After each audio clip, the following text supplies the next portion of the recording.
আসেন সবাই মিলে একটু জিকির করি, জিক্রিল্লাহি আল্লাহর জিকির।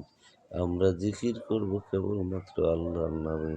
কোন পীরের নামে জিকির করা যাবে কি? না।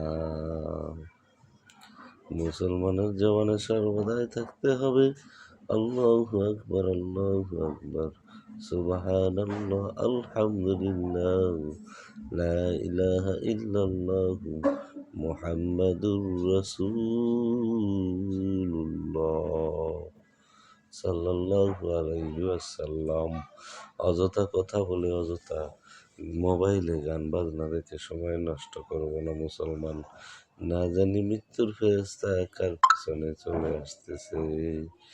এই জন্য অযথা সময় নষ্ট না করে জিকির করব আল্লাহকে রাজি খুশি করার জন্য। জিকির করলে দুইটা লাভ। এক নাম্বার হলো আল্লাহ রব্বুল আলামিন তোমার প্রতি খুশি হয়ে যাবে। দুই নাম্বার হলো তোমার দিলটা, তোমার কলবটা পরিষ্কার হবে। এই জন্য জিকির বেশি বেশি করব আমরা ইনশাআল্লাহ।